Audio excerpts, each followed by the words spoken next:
பார்த்துருங்கன்னா, எல்லாரும் முன்னாடியும் ரொம்ப திட்டிட்டு இருக்காங்க. ஈஸ்வரி வந்துட்டு, "யார் அவன் வாங்குனா?" அப்படின்னு சொல்லிட்டு பார்த்தீங்கன்னா, திட்டு இருக்க டைம்ல தான் செல்வி வீட்டுக்கு வராங்க. அந்த டைம்ல பார்த்தீங்கன்னா, "ஏய் அங்கேயே நில்லு. யார கேட்டு நீ உள்ள வர? எத்தன நாளா இந்த பிளான் போட்டுருக்க?" அப்படின்னு சொல்லி கேட்க, உடனே செல்வி வந்துட்டு, "என்னம்மா சொல்றீங்க? எனக்கு ஒண்ணுமே புரியல." அப்படின்னு சொல்ல, "ஓ! புரியாம தான் உன் மகன் ஆகாஷையும், என் பேத்தி இனியாவையும் ஒண்ணா ஊர் எல்லாம் சுத்த வச்சிருக்க.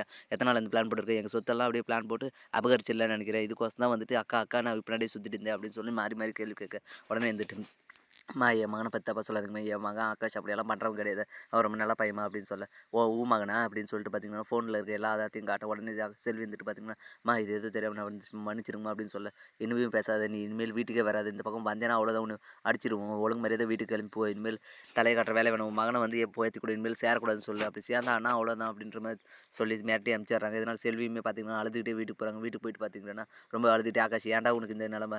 நான் வந்து உனக்கு ஆல்ரெடி சொல்லியிருக்கேன். இனியப்பா கூட சேராத. நம்மள வாழ வைக்கிற குடும்பம் அது. அவங்ககிட்ட நம்ம எந்த சகவாசமும் வச்சு வேணாம் அப்படின்ற மாரி சொன்னேன்ல. அப்படியும் மீறி நீ இப்படி பண்ணியிருக்கு. இதனால அம்மாவுக்கு எவ்வளோ கஷ்டம் தெரியுமா? என்ன விட பாக்கிய அக்காவுக்கு எவ்வளோ கஷ்டம். அங்க இருக்கிறவங்கலாம் எப்படி திட்டுவாங்க பாக்கிய அக்காவ. கொஞ்சமானா எங்க 2 பேரையும் நெனச்சு பாத்துட நீ இப்படி ஒரு காரியத்த பண்ணிட்டு வந்து நிக்கிறியே. இனிமேல் நான் எப்புட்றா போய் பாக்கிய அக்கா மூஞ்சில முழிப்பேன் அப்படின்னு சொல்லிட்டு செல்வி பார்த்தீங்கன்னா அழுதுட்டே இருக்காங்க. தப்பு தெரியாம தப்பு பண்ணிட்டேம்மா. என்ன மன்னிச்சிரும்மா அப்படின்னு சொல்லிட்டு கால்ல விழுந்து கெஞ்சறான். ஆனா இருந்தாலுமே பார்த்தீங்கன்னா செல்வி வந்துட்டு, இப்ப மன்னிச்சு என்னடா பிரயோஜனம்? நான் தான் உனக்கு படிச்சு படிச்சு சொன்னேன். அவ கூட சேராத. இந்த பெரிய வீட்டு சவகாசமே நமக்கு வேணாம். நாம உண்டு நம்ம வேலை உண்டுன்னு இருக்கோம்டா. நாமெல்லாம் வந்து ஏழைங்க. நம்மளுக்கு என்ன இதுவோ அது மட்டும் தான் பார்க்கணும். அத விட்டு பெரிய இடத்து சம்மந்தமாலாம் நம்ம எதிர்பார்த்தோம்னா இப்படி தான் போய் முடியும். இப்ப பாரு நம்ம நடு தெருவுல நிக்கிறோம். இனிமேல் நம்மள யார் பார்த்துக்குவா? அப்படின்னு சொல்லி அழுறாங்க. உடனே ஆகாஷுமே வந்துட்டு பார்த்தீங்கன்னா, என்ன பண்றதுன்னு தெரியாம அம்மாவும் சமாதானப்படுத்த முடியாம பார்த்தீங்கன்னா, அவங்களும் ஒரு பக்கம் அழுதுட்டு இருக்க டைம்ல தான் பார்த்தீங்கன்னா, பாக்கியா வீட்டுக்கு வராங்க. "ஏன் செல்வி இப்படி பண்ணீங்க?